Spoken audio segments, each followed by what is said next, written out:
Okay, 3 cards. You decide. Past, present and future. Or the situation, the right course of action and the outcome.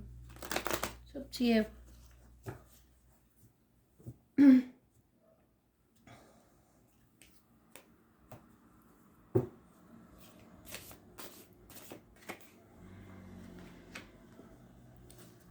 $41, $27, $26,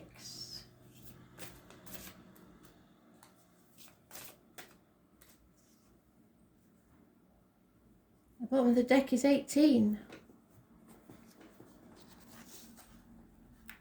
So 41 is the decrease. The mountain above breaking, cracking, slipping into the lake below. There is a general decline in the circumstances, which is not your fault. Highs and lows are a natural part of life. Some people rail against life's ups and downs, seeing any decline as a personal affront, while others take setbacks in their stride. You must understand this is simply one of those inevitable downs, and it carries no personal blame with it. In terms of business, you are bound to go through a very tough time, and losses will occur.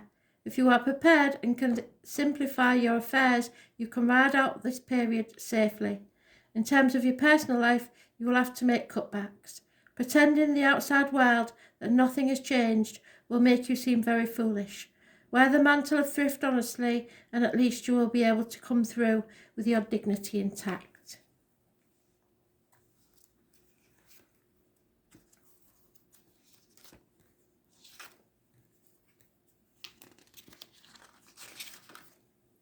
So make provisions. This is the open mouth. It is composed of mountain trigram at the top and thunder at the below. The mountain is still and thunder is active. This reinforces a similarity to a mouth. The upper jaw is still while the lower jaw does the work. It is through the mouth that we take nourishment, and it's a time when we must pay close attention to what you say and do. Look at your words and actions as a form of food to those around you. What did the High Priestess keep saying? If you are negative, this will tend to have a negative effect both on yourself and others. This is a time to evaluate your own state of being, to see the qualities you are giving out, and also to look carefully at the qualities of other people and see if there's anything you can do to improve this situation.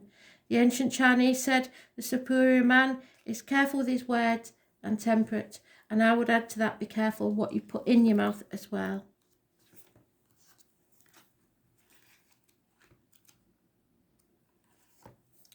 Restraint is called for. It's a time when a storehouse of power and energy is available to you. The mountain standing above the heaven. This indicates the energy is restrained or held back. It's not a negative process, but one that allows you time to expend your efforts at the best advantage. It is important that you keep a clear, cool head, as it would be all too easy to dissipate this great fund of energy by impulsive and thoughtless action. This is not the time to rush forward in a big hurry to get things done. You can achieve much more being calm and still. Draw people to you through your obvious inner strength rather than through overt actions. You can accomplish much now and realize wide-reaching ambition, but the more altruistic your motives, the more likely you are to succeed. So it's a bit like drawing the arrow on the bow. It's not the actual arrow that does the work, it's being pulled back. So the more you're drawn back, the more powerful you will become. The external energy is 18.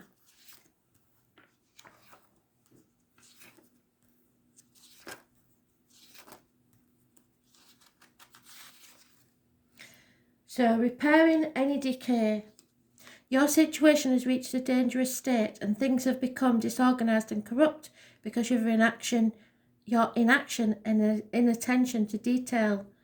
The rot has set in and now you will have to clear it up. The hexagon may be concerned with decay. You may have taken someone for granted, but it has a far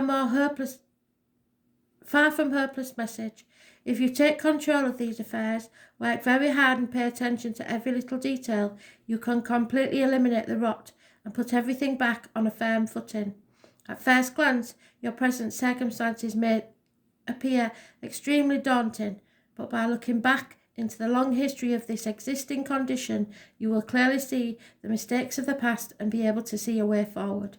It is important not to throw your hands up in horror at the size of the job in hand. Once you get stuck in to clearing up the process, you will be inspired and rejuvenated. So all is not lost, even if you think it is. Thanks for listening.